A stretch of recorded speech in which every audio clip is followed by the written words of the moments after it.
हाँ जी, मैं आपको केदारनाथ की स्टोरी सुनाता हूँ। जो केदारनाथ मंदिर जो है हिमालय में, हमारे उत्तराखंड में, जो कैसे मंदिर का निर्माण हुआ। तो आप सभी जानते हैं कि 5 पांडव जो थे, उन्होंने महाभारत का युद्ध जीता था। जब युद्ध जीता तो उनको 40 साल तक, युद्ध जीतने के बाद उन्होंने 40 साल तक राज किया। 40 साल तक राज करने के बाद उनको मन में बेचैनी होने लगी कि हमने सब कुछ तो अपने जीवन में प्राप्त कर लिया है, लेकिन हमें मोक्ष कैसे प्राप्त हो, मरने के बाद हमें मोक्ष कैसे प्राप्त हो। तो ये बात करने के लिए कृष्ण भगवान जी जो उनके मित्र थे उनके पास गए और उनसे पूछा कि प्रभु हमें मोक्ष कैसे प्राप्त होगा मरने के बाद। उन्होंने बताया कि जो भोलेनाथ जी के दर्शन कर लेता है वो जन्मों जन्मों के पापों से मुक्त हो जाता है। तो अब उन्होंने कहा कि हमें भोलेनाथ जी कैसे दर्शन होंगे। तो उन्होंने कहा कि केदारखंड की घाटियों में बूढ़ा केदार नाम का एक गांव है, उस गांव में कुछ समय के लिए भोलेनाथ जी और पार्वती गणेश जी आए हुए हैं अपना रूप बदल के आनंद लेने के लिए। तो आप भी जाके आप वहाँ पे समय ना व्यतीत करें, जाके 2-1 दिन में तुरंत मिलिए। अब वो पांडव वहाँ पे पहुँचे। जैसे ही पांडव गांव में पहुँचे तो भोलेनाथ जी को पता लग गया कि कोई मनुष्य मुझसे मिलने आ रहा है, यानी कि पांडव मुझसे मिलने आ रहे हैं जिन्होंने भक्ति नहीं की है और युद्ध जीता है, उन्होंने बहुत हत्या पाप किया है। तो भोलेनाथ जी ने क्या किया, आओ अतिथि देवो भव, अपने द्वारियों को भेजा कि जाइए पांडवों को भोजन पानी आदि कराइए और उन्हें कहिए कि राजा साहब आपको सुबह मिलेंगे, आप अभी आराम करिए, विश्राम करिए, हमारे गांव में आए हैं। तो ये कह के द्वारी वहाँ से चले गए।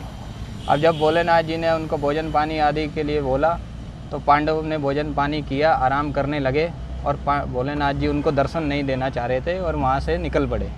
उन्होंने क्या किया, गणेश जी और पार्वती को भेज दिया कैलाश और खुद चुपचाप जंगल निकलने लगे। जैसे ही जंगल निकलने लगे, पांडवों को पता लग गया कि महादेव हमको दर्शन नहीं देना चाह रहे हैं, हमसे बच के जा रहे हैं।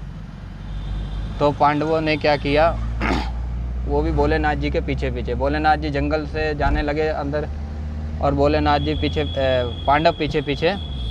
जब जाते रहे गुप्त काशी, जहाँ बोलते हैं हम गुप्त काशी पड़ता है रुद्रप्रयाग के ज़िले में, तो गुप्त काशी में गुप्त तरीके से उन्होंने भैंसों का रूप ले लिया। कई लाखों करोड़ों भैंसें बन गई कि मुझे, अगर मैं दिन में जंगल से बाहर निकल जाऊंगा तो पांडव मुझे पहचान लेंगे।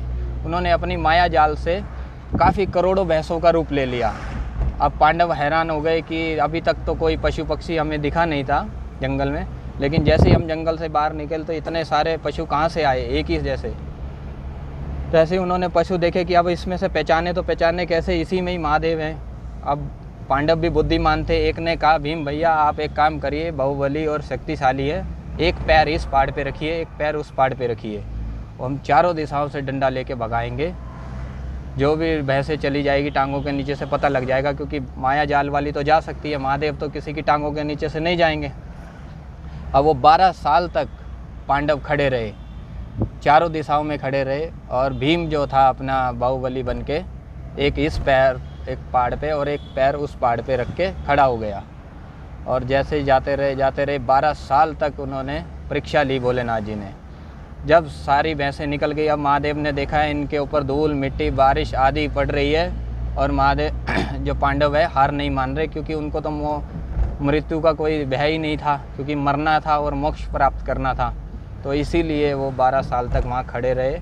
और लास्ट में जब महादेव ने एक परीक्षा ली, सभी माया जाल से ख़त्म करी, और खुद में एक बचे रही जिसमें भैंस खुद में थे, और मोटी हट्टी कट्टी भैंस थी। जैसे ही उसकी तरफ भीम ने देखा कि ये भैंस नहीं आ रही है टांगों के नीचे से, उसकी तरफ बढ़ने लगे पांडव, वो भागने लगी। भागते उसने मुंह ज़मीन में दिया। जैसे ही मुंह ज़मीन में दिया और भीम ने पूँछ पकड़ ली और ऊपर से आकाशवाणी हुई, हे मूर्ख क्या करता है, ये महादेव है। तो कहने लगा प्रभु क्षमा, हम तो मोक्ष प्राप्त करने के लिए कर रहे थे। जो मुंडी थी वो निकल गई पशुपतिनाथ।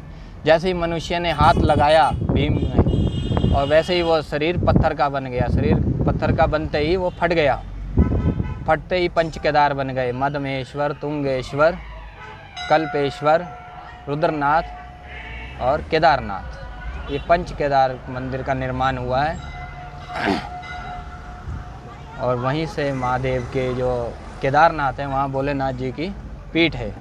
तो आज भी लोग वहाँ पे देसी घी का मल्लम लगाते हैं। जब भीम ने पूँछ पकड़ी थी तो भैंसे को दर्द हुआ था, तो आज भी वहाँ पे देसी घी और हल्दी का मलहम लगाया जाता है। बोलो केदारनाथ बाबा की जय।